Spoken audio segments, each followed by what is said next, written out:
Hey guys, for today's 5-minute video, I'm just going to talk about something that I kind of just was mulling over tonight.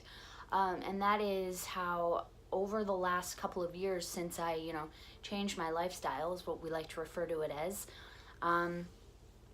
how, people that were once my friends or close to me or acquaintances, part of the same scene, although I've moved quite a bit over the last couple of years, I just feel like when you go from partying all the time to a healthy lifestyle, it appears to others, I think, as like an overnight change, and perhaps that you're not the same person anymore, and you lose a lot of friends. It's really weird. And I was just thinking about that whole concept, and I actually texted one of my girlfriends about it, and I literally said the words, I think that people liked me better when I was a drunken mess.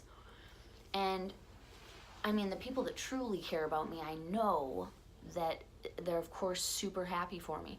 But it just brought up an interesting kind of idea that, we don't talk about that often. And when I say we, I mean like people like that have changed their lifestyle. You just kind of see this new lifestyle. So I really wanted to, I'm not going to go into a big backstory about myself, but I really want you guys to know that, Rachel Graham Wellness, Keto Land, Rachel Graham as a, motivational, inspirational person, posting my workouts, posting my food, trying to deliver content to you guys on YouTube, being a hairstylist. I'm married, I have a Boston Terrier, I have a stepson, I live in a cute little house. All of these things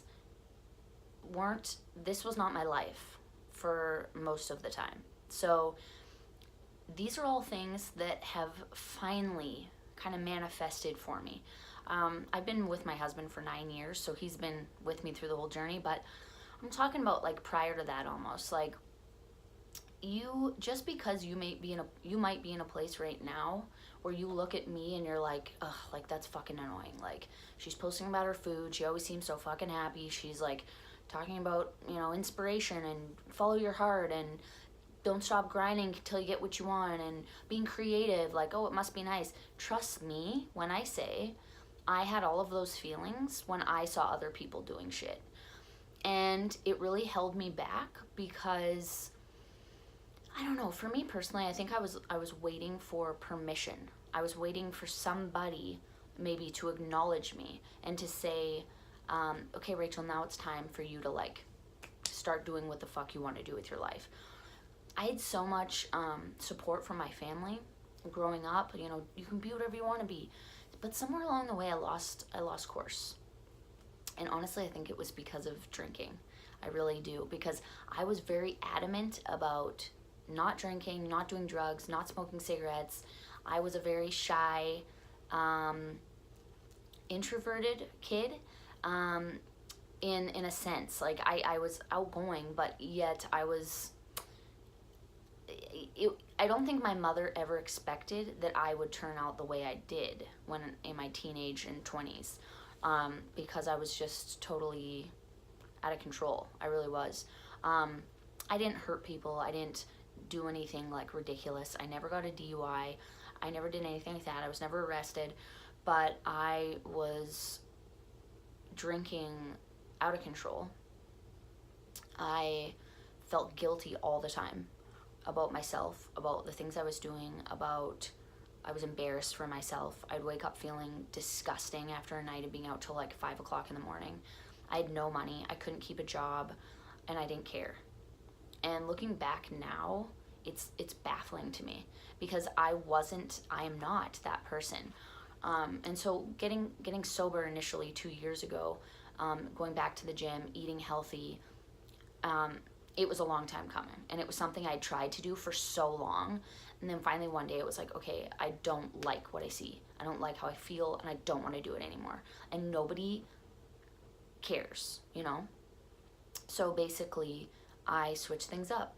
And over the last couple of years, it's very interesting. And those of you that are, and I'm not 100%, I'm not like an AA or anything like that, so I can't really relate to that. But for any of you that have ever overcome anything addictions wise, it's a very strange process of getting to know yourself again.